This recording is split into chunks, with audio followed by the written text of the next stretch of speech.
What's going on, guys? This is Evan the Dark Souls enthusiast bringing you more Dark Souls gameplay commentary on the PlayStation 3. This is going to be an ongoing continuation of my Let's Play Dark Souls New Game Plus series. This video is going to encompass the boss fight with Gwyndolin, which I'm going to chat through at the suggestion of my esteemed audience, and in addition, this will take us through the new Londo ruins, kind of, and I'll elaborate more on that in a little bit. But first, I'd like to preface by apologizing for my poor performance during this gameplay commentary. I definitely struggled a bit to kill Gwyndolin, I think largely because I just didn't respect him. That tends to happen to me when I play certain video games for a really long period of time. I don't respect my enemies and I start to take risks, like right here for example. Like, the easiest way to beat Gwyndolin is not to just mad rush him like this, but to take advantage of the pillars on the side of the walls, and I'm trying to use Darkwood Graying invincibility frames to cheap roll him, and when you get close you're supposed to try to bait him into using the bow, because that's what takes him the longest. His Evelyn, or whatever he's using, is what takes him the longest to attack with, so that's the easiest way to get an attack on him. So, all in all, it was a pretty sloppy performance against Gwyndolin here. So, I apologize for that. Also, when I get to the new Londo ruins, you might see me get a little confused, a little lost here or there. Whatever. It's still, see, that's the worst part about Let's Plays, and maybe the best part is you have to, you know, it's one thing to edit out the loading screens and stuff like that, but it's a complete other just to drop gameplay. So you have to show your deaths, and I think that just like when I PvP, I like to show my losses and my victories, and I guess that goes for single player as well. Anyway, another thing I want to talk about is I haven't put up a gameplay commentary in a couple days because I was on the finals week at school, and I've finally knocked out finals week. I'm really excited about it. So I'm on summer break now. I am taking a couple summer classes, but that's okay. I still have a lot more time than I used to because none of these classes this summer actually have homework. So it's great to knock some things off my plate without homework, because homework's what really gets in the way of commentating and playing video games and pretty much doing all the things I want to do. I've never had a huge problem, you know, getting in my car and commuting an hour to class and that whole bit, but I do kind of have a problem self-motivating to do homework anytime at the last minute. Anyway, let's look past that and talk about some other things. I've been playing so much Defense of the Ancients 2. I'm pretty much hooked on the game, and I'm really excited that it cost me like 30 bucks, but I've got some really reliable proxies, because my campus firewall does not let me access Steam, which is frustrating, but through proxies I can successfully access Steam. You saw me rage mash the PS button there, but you know, now with Steam access, I can play a lot of PC games that previously I didn't have access to. And I know in other commentaries I've mentioned, I actually do have a fairly decent gaming PC. I've got an Intel, it's a desktop, not a laptop, of course. I have an Intel i7, I think like 920 with a little bit of overclocking. Probably should be overclocked a little more, but regardless, I have a processor with some overclocking.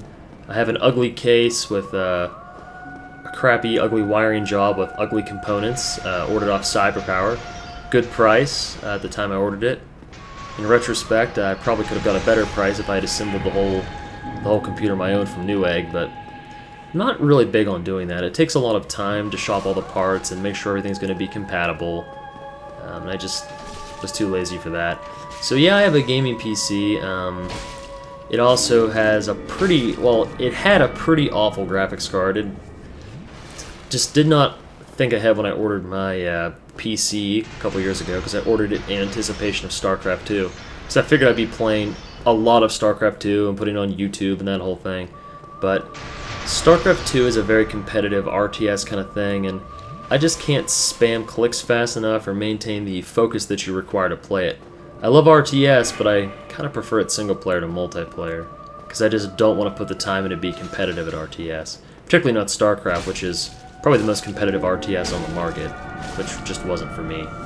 So, I still play StarCraft 2 from time to time, but I'm completely awful, and I struggle to do anything correct on there, so That's why I'm kind of big in this Dota thing, Defense of the Ancients too. I've been playing, I was a big fan of the original Defense of the Ancients, and because I have a pretty decent computer, I'm actually privileged in that I have the opportunity to play it, max settings.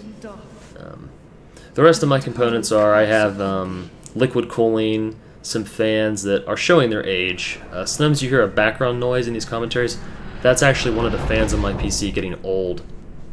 It used to be near silent, but the computer was clogged with dust for a while there, between all my moves for college, and I just didn't take care of it. So I blew out all the dust and stuff, but I think the fan has seen some wear, so I might be buying a new fan in the near future.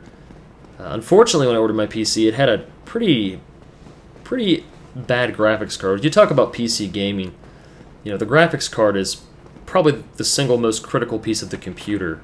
I skimped on my graphics card and got an HD Radeon HD 5770, which basically sucked.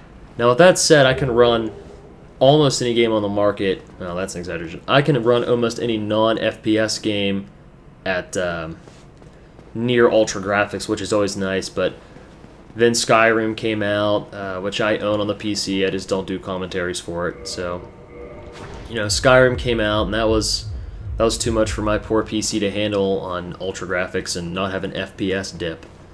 So, the biggest hardship on my PC was getting a new graphics card. So, like anyone looking to upgrade their computer, I spent a lot of time playing around in my case, making sure everything would fit, consulting with friends who are into the PC gaming more than I am, going online. And ultimately, I looked at a lot of different graphics cards. I decided the one I actually wanted was the GeForce 680, but the availability is awful. Like, the list price I thought was pretty fair, and I was just really excited about everything about that graphics card, and I couldn't find it anywhere. Amazon was sold out, Newegg was sold out. I don't order computer parts off eBay, so it's one of those situations where I'm like, dude, I can't get a hold of this card I want. No matter where I go, the only places that have it are places that have some $100 markup, and since I was trying to evaluate and buy a graphics card based on most bang for your buck, it was a complete wash, because if you're playing a markup price, then there's really no sense in buying it. I also want to do a graphics card. I didn't want a Crossfire. I wanted to do a singular graphics card. No Crossfire technology. Is like, no, I'm not feeling that. Let's just stick to one card. Like I said, my case isn't the best. It's a bigger case, but it still sometimes has a hard time fitting in bigger graphics cards and things like that. So I spent a lot of time looking, and I wind up with a GeForce 570 overclocked, which, you know, I posted my computer specs on Tom's Hardware, which is a pretty awesome forum, by the way. And after a lot of consultation with people and posting videos on my stuff online and stuff like that, stuff, I can say stuff a lot in one single commentary, but people evaluated it and sort of advised me that that would be within my price range, which was between, you know, $300 to $500. I wasn't going to go up to 500, it was more like $300 to $400, but I could get an overclocked with a rebate at $400 bucks for an overclocked 570, which ran at about the speed of a 580, and also had some other bells and whistles that were pretty cool. So, winded up putting the order in for that today, actually. So in 2 days, I'll be dumping my piece of crap Radeon 57070. So I don't know what I'm doing with my old graphics card. I probably won't be able to sell it for much at this point. Might give it to a friend, or I'll figure something to do with it. I won't just throw it out, of course. So I'll be installing that graphics card, and no, there won't be a commentated video of Ego Xeno installs new graphics card. So that's kind of where I'm with PC gaming. I know I asked this in the Painted World commentary, but I really need some help picking good recording software. I've been trying the trials. So far, I like Fraps and I like Bandicam. I like DxTory. I don't like MSI Afterburner, because MSI Afterburner can't do live commentary very easily due to the way the audio channels are set up on it. I'm sure there's a way to make it work, but when it comes to video commentating and editing, I like to keep things simple. I mean, I like to produce good quality content, but at the same time, I don't think I need to spend a really long time putting these together. It takes a significant amount of time for me, of course, but I don't think I need to sit down and really really knock it out. That's why I've been rendering videos in 720 as opposed to 1080.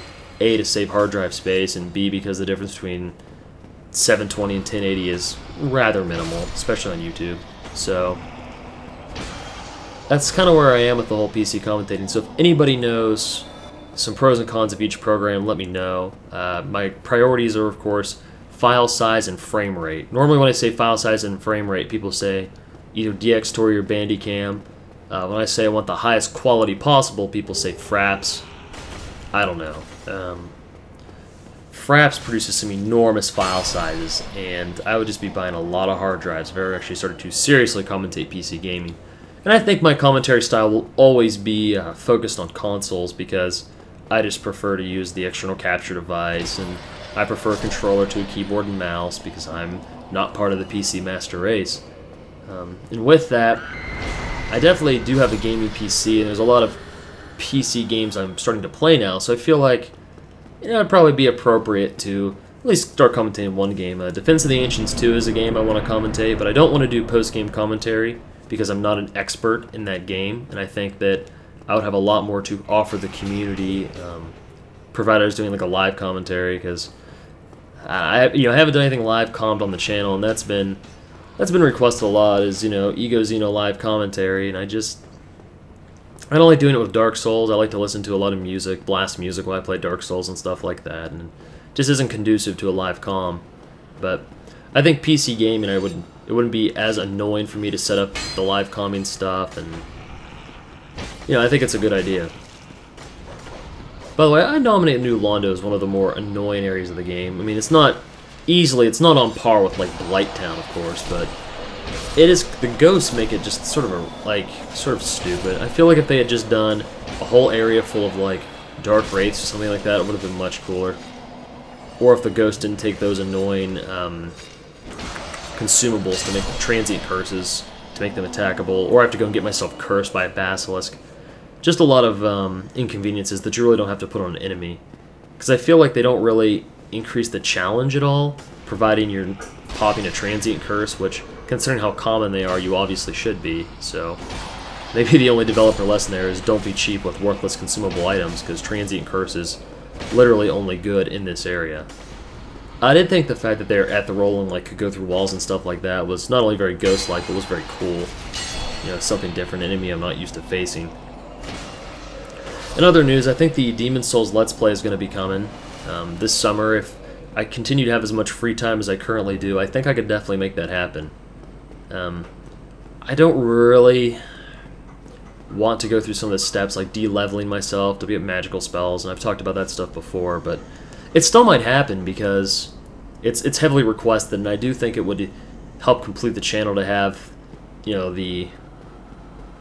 Dark Souls is just a spiritual successor to to Demon's Souls, and Demon's Souls is a spiritual successor to the Legacy of Kain series. So I don't think I'd go as far back as Legacy of Kain. That's a little too far for me. Having played them before, they're excellent games. I do enjoy retro gaming. I just don't enjoy commentating retro gaming. So, thinking that's definitely be coming up. Some other good news in my life. I'm pretty excited to announce that I did get my tuition waiver for the next school year, so my last year of graduate school will be free. I haven't decided. I was originally committed to doing a thesis, but now I'm kind of thinking I might just get a Master's of Education instead of a Master's of Arts, because I just really don't feel like writing a thesis, which is easily the lazy way out, but sometimes the lazy way out is just like I was saying with the graphics card, more bang for your buck. For those of you that are wondering, my graphics card did put me back a cool $400, so I'm pretty much broke now. I don't have a lot of money, as I've said before, so really it was an irresponsible purchase. Absolutely, I should have just not tapped into my savings account because I can't really replenish it right now, but I decided to get stupid and go ahead and blow some money, so now I can play Skyrim on 1080p once that card comes in. Pretty excited about it. Very excited about it, actually. I think it's actually distracting me during this commentary right now, where I'm just thinking, like, man, I'd really like to test out that graphics card. But in any case, I'm not deaf to the wishes of my subscribers, guys. I know right now, more PvP is the #1 requested thing on the channel. And I get that. That's totally reasonable. But it'll happen. I want to build, I want to finish the New Game Plus playthrough, the character. That way, I can use the weapon this character is going to be built for, which I don't necessarily want to reveal until the time comes. But suffice it to say, I'm going to have to get a boss soul and forge it in New Game Plus Plus, so that should be enough of a hint for anyone who's sort of a tried and experienced veteran of this game. So, it's going to take me a while. And finally, I do the Dark Souls new upcoming DLC at etc. is extremely heavily requested, and I'm definitely going to cover that, no doubt. Just got to get there. So, getting closer and closer to that release date. Pretty excited about it, like everyone else who plays Dark Souls. I think with that, I will probably wind up doing the Dark Souls commentary on the PC, just so I can sort of compare and contrast all three platforms. I'm totally addicted to this game, and being that... I have no idea why I just bought Resist Curse. It's not like this character will ever cast it. But being that I have a gaming PC, I could try, you know, I've tried it on 360, I've tried it on PlayStation 3, and eventually I'll try it on PC. It would be cool to get the best of all the worlds. So, once they start taking reserves on the PC edition, I'll be sure to reserve that. If they have a collector's edition, I'm sure I'll get that too. Well, since this is a longer commentary due to the addition of Gwyndolin at the start, I think I'm going to take this opportunity, like, I'm at this crossroads where I bought too many games at once. There's a whole bunch of new games that are coming out, and I wanted all of them, and now I can't seem to put enough time into any of them because I'm still playing Dark Souls. So, like, Dark Souls is, like, destroying my gaming habits for other games, but I've got Max Payne 3, which I have not finished the single player on. I was going to originally do multiplayer playthrough on the channel, but the multiplayer's broken and jacked up, and I'm not really, like, a huge fan, so... I mean, I really enjoyed it, but the weapon balance seems atrocious. There's all sorts of things about the Max Payne game that I don't really like. It's kind of like Modern Warfare 3 for me. The games are not remotely similar, but I think much like Modern Warfare 3, there's things I really liked about the game that I'll never get to enjoy because the negatives of the game just kind of ruin it. And that's really tragic, that all these shooters that I really want to put and play on the channel, I just can't because they're just not well made. Like, Modern Warfare 3 is not a well made game. And, you know, I've got enough commentary, or not commentary, but enough raw gameplay footage on my hard drive to substantiate horrible, horrible, horrible spawns, awful weapon balance, and lackluster map design, which is kind of the things that characterizes the problems with Max Payne 3's multiplayer. So that's why that never came to fruition on the channel. I actually had a couple gameplays that I'd commentated and scrapped because it's just like, no. I'm kind of picky about what I put up on my channel. That's another reason you don't see a lot of Let's Plays, is I don't just commentate every game I own. So I'm pretty selective. That's why I went up with a lot of Dark Souls stuff, because I think it's great to commentate and fun to watch. It's definitely like a low-intensity game, which I think everyone knows coming in. Unless you're... I mean, the difficulty adds to the intensity, but I think watching it can be low intensity. Sorry, you'll see me standing idle here in the commentary. I was getting text messages and stuff from friends, so... Since this is a Let's Play, that tends to happen from time to time, where I'll forget to stop or edit every little snafu in the video because I was text messaging or something like that. My apologies. But yeah, I also have Dragon's Dogma still in the shrink wrap sitting on my shelf. That's something I also really need to bust out because... yeah, it looks like a lot of fun. Like I know Maximilian Dude is doing commentaries for it, and it looks really fun. I'm going to digress here for a minute and mention the compound bow I just picked up there, which in my opinion is probably the best bow in the game. It has a really nice base damage, because I get that a lot in questions, like what's the best this, what's the best that, and thankfully Dark Souls is the kind of game where there's different weapons and different builds to suit different needs, but certainly when it comes to the bows, I think the compound bow is an extremely strong choice. The damage is great, the requirements aren't high. Absolutely phenomenal bow. The range kind of sucks, but I find that I really rarely need to snipe anything on this game.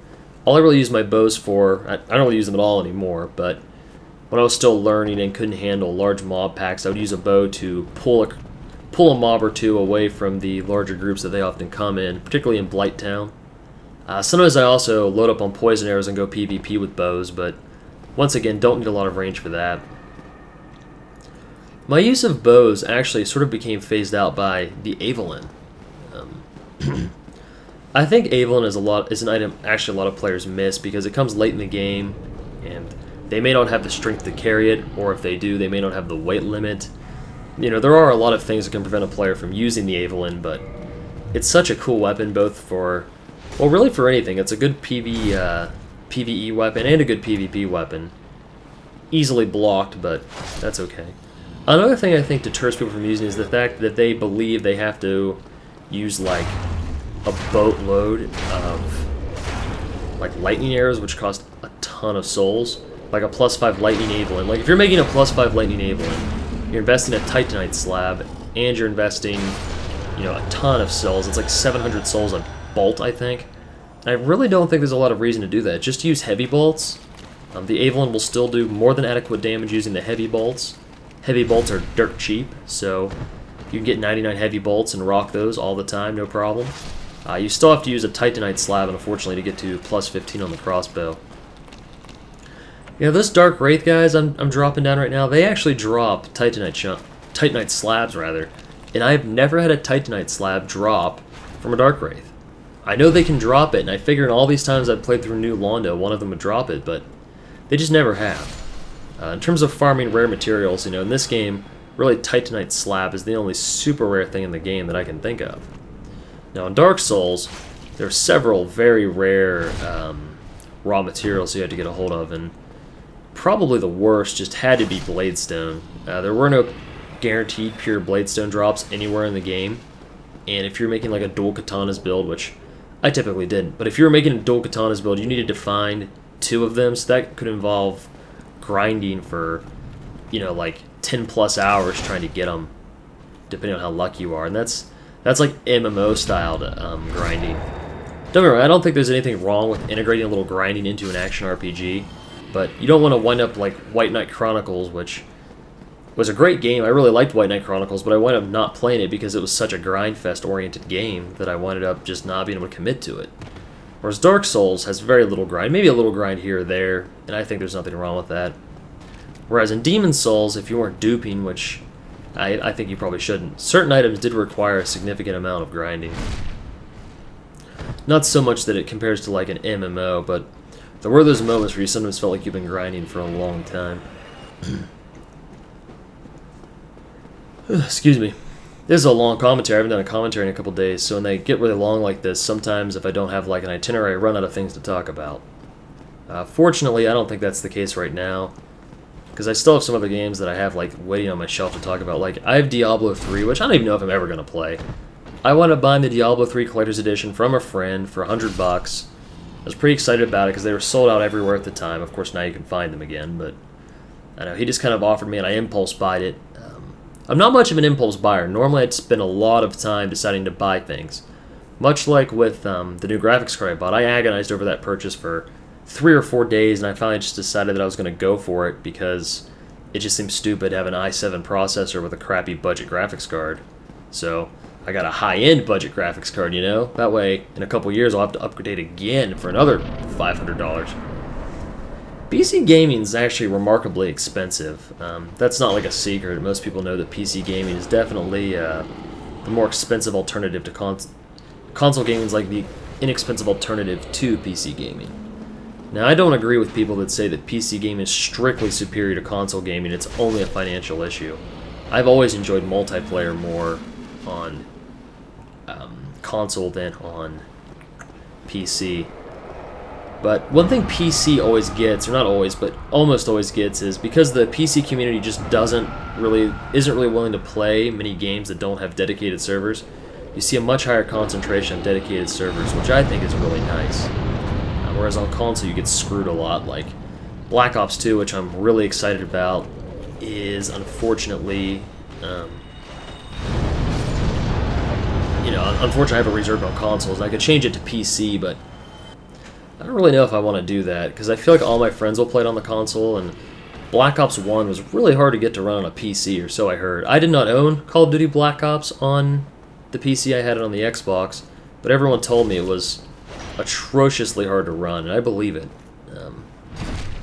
Now, Modern Warfare 2 you can play for free these days, but I'm kind of over that game. I'm over shooters in general right now. A lot of my friends are getting into the Battlefield series, which I own on consoles and I hate it, but I've heard it's excellent on PC, but I tend to buy games I think I could commentate, or, like, it's funny, like, when I buy a video game, since I commentate now, not super routinely, but I still commentate, you know, at least weekly, and I have this habit where every game I buy, I'm like, man, could I commentate this? So in a way, it's added a lot of replay value to all the games I play. But on the flip side, it's drastically reduced the number of games I'm interested in, and the number of games I should buy. I find the games I can't commentate or never would commentate, I don't really play very much, or I just never get around to playing, like Dragon's Dogma, which I believe I will commentate and could commentate, probably will eventually show up on the channel. Whereas Diablo 3, I'll never commentate, so Diablo 3 may never get played at all. So it's this really weird system where now that I'm commentating, there's just a lot of games I own I'll never play again, or just won't play because I'm like, man, I can't commentate that. So either I need to expand the number of games I'm willing to commentate or can commentate, or I just need to stop buying certain games. And the next console generation isn't like right around the corner, but you know, the Xbox 720 and PlayStation 4, whatever their next consoles. I have not followed with the news on consoles, so if anyone wants to like mention in the comments what the next consoles are going to be, feel free. But I don't know if I'm going to get into the next generation of console games, like, or at least only buy one console. Like right now, I bought them all. I bought the Wii, which was a waste of money, the PlayStation 3, which has treated me very well, although I've only recently started to play it a lot, and the 360, which I bought multiple times because it kept breaking. That's something, you know, I've talked about that in another gameplay, an old gameplay commentaries, how many Xboxes I've gone through. And it's not because I, like, rage and beat up on my Xbox or something like that. No, they just break. Like, I have problems with all of them. Any model, any revision. My first Xbox I owned lasted a long time.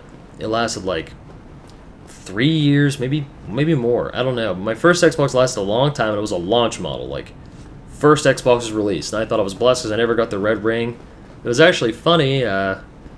My girlfriend, oddly enough, was like, hey, I'll watch you play Call of Duty. And guys, that's a really rare offer from her. She hates Call of Duty. So when she says, I'll watch you play some Call of Duty, I'm like, oh, sweet, I get to hang out with my girlfriend and play Call of Duty. Sorry, it's a text message. Like, that's win-win. So what did I do? Exactly that. And right when I started playing, she started to watch, it red ringed. Like, man, like, I just can't get ahead with this. So then, of course, I went and got a new Xbox, an Xbox Elite, because I heard they were more reliable and stuff like that. So I had an Xbox Elite, and not long after the warranty voided, of course the thing red ringed again. It's like, man. So, you know, I did go through the repair process. I fixed my first Xbox after it red ringed, and it ran again for another 6 months. Then it red ringed again, and no matter what I did to it, I just couldn't fix it. And then my Xbox Elite red ringed, and you know, once again I fixed it, and it ran for a couple months, and it died again. So at that point, I was pretty mad. You know, and actually my Xbox Elite died about the time Modern Warfare 3 came out. And at the time, I thought Modern Warfare 3 was going to be a good game. I was pretty stoked for it, not going to lie. So I've been playing a ton of Black Ops and commentating it a lot, and I was ready to start commentating MW3, so it's like, you know, I'm going to go out and buy the Modern Warfare 3 Xbox. And that's what I have now, and it's kind of ironic because the Xbox is pretty cool. The Modern Warfare 3 Xbox is pretty boss, and cool sounds, cool controllers, stuff like that. I'm satisfied with it, but, you know, it's already giving me problems. Like, it has disc read errors on perfectly, like, legit games, so if another Xbox dies, I'm just not buying another one. I'm 3 in at this point. My third one still works, like, no red ring issues, but just disc read issues. They're usually temporary. But man, if it dies or whatever, I'm out. Like, no more Xboxes. Microsoft should work on their quality control on their consoles. So the next console series, I don't know if I'm going to wind up buying, you know, more than one console. I mean, there's always exclusives I want on every console, but at the same time, like, I just have to analyze, is it really worth the expense? It'll depend on where I am financially in my life. Maybe by that point I'll have my first real job and I'll be making, you know, like 40-ish a year. Probably less than that, but 40-ish a year, and I, you know, can use that to buy whatever I need. That might be cool, but not being there yet. As for the new Londo ruins, none of the enemies are really challenging, but in the Valley of the Drakes, I find the Drakes to be pretty challenging, and I wish they had better drops. Not that dragon scales are bad. As far as I know, farming these guys is the only way to get dragon scales outside of joining the Dragon Covenant. But with that said, I don't really need dragon scales for very many weapons. Like, most of the dragon weapons are kind of gimmicky. The Drake Sword is, you know, while the Moonlight Greatsword is easily the best and most used, but the Drake Sword is probably the most infamous one in the game for the fact that it's like the crutch early game weapon or crutch speedrun weapon. And it slows down a lot as the game goes on. There's nothing wrong with the Drake Sword being in the game. I mean, it's not like game breaking. It's just one of those things where everybody kind of winds up using it. In Demon Souls, there was a weapon like that too, actually. There was a enchanted crescent you could get. Enchanted stats scaled off of your intelligence. And even if you were an intelligence caster for the scaling, just having a fully upgraded weapon, or not fully, but all the way up to an, you know, it wasn't enchanted, I'm sorry, it was a crescent, yes. Crescent Falchion. I'm probably pronouncing that wrong and I'll get all the hate comments, but yeah, absolutely, like, the Crescent Falchion was great. Not even scaling with the correct stat, you could still use it to bring serious beatdown to all like the entry-level enemies. It at least tied you over until you made like a dragon weapon, which was the elemental weapons of Demon Souls. Now, of course, in Demon Souls, elemental weapons were not the end-all be-all, where on this game, I still would argue that in terms of player versus enemy, player versus engine, in terms of even being the easiest and simplest player versus player build to use, I really do think elemental weapons are still the best because they let you gouge a lot of vitality. You don't have to put stats, you don't have to put points into stats you probably don't want anything for. Like, now, of course, with buffing and stuff like that, you know, you can easily up-damage enchanted weapons, and they're fair, you know, it's not like an issue of balance, it's just an issue of versatility. Like, elemental, like, honestly, if you've never used an elemental build, I definitely think everyone should try it, because there are some things that it should probably be everyone's first character, for a number of reasons. You don't have to make a perfect elemental build to make a very strong, viable elemental build. So say you... This Drake just kept flying around, I remember this.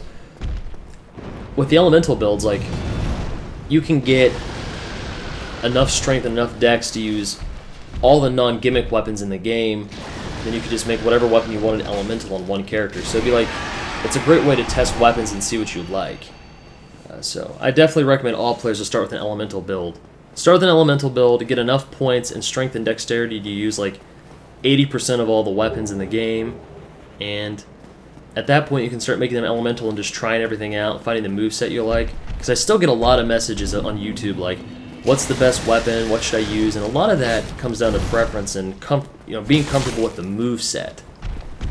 That's the biggest thing about a weapon, it's not like min-maxing the damage, because ultimately it's not going to be about min-maxing damage, it's going to be about landing backstabs and landing stun locks. And with that said, being comfortable with your weapon's moveset is absolutely essential. And most people find the Claymore and its related brethren a really comfortable weapon to use. Most people report being pretty comfortable with the great axes and the clubs because of their enormous range. Spears are, of course, comfortable and easy to use. Lots of good options out there, it's just important to find your option. I wish I had talked about this maybe earlier in the video instead of the end. That might be my next upload. Will talk a little bit more about, you know, your starting character build and your ending character build. But yeah, absolutely. A good closing note on this video is if you're watching this and you're thinking about jumping into Dark Souls or starting a new character, if you haven't done an elemental weapon build, you know, I strongly recommend it. You know, lightning, fire, chaos, try them all. They're pretty fun. It's too bad they didn't make raw and things like that a little better. It'd be cool if in like the DLC they made a better use for raw weapons and things like that. Because there are some upgrade paths that just aren't good.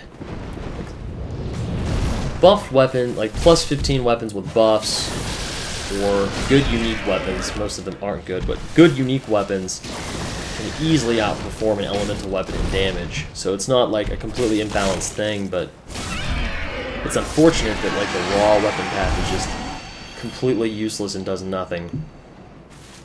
But you'll notice we're approaching the end of the video and I haven't engaged the 4 kings. And then it occurred to me, I don't have Ring of Artorias, the Abyss Walker ring. So I can't fight the Four Kings because if I go down there, I'll just get consumed by the Abyss. I gotta go get that ring. So thankfully there is this completely rarely used path that leads from New Londo into the Forest to go kill Sif. I almost feel like I was put in the game just for that reason. So in next gameplay commentary, we'll pick up with some invasions in the Forest because trying to get to Sif, I wound up getting invaded a couple times. So that should be pretty cool. We'll bring down Sif, we'll come back and beat the Four Kings, and that'll be the end of that video. Getting towards the end of the New Game Plus series, so hopefully we can get into some PvP after that. Alright guys, thanks for watching, I appreciate your time, and I hope to see all of you next time. And be looking forward to some new stuff on the channel, some new games. Not really sure which one yet. Hopefully some live comm Dota 2. Oh, and FYI, if anyone wants to recommend a headset for PC gaming commentating, let me know. Alright guys, thanks.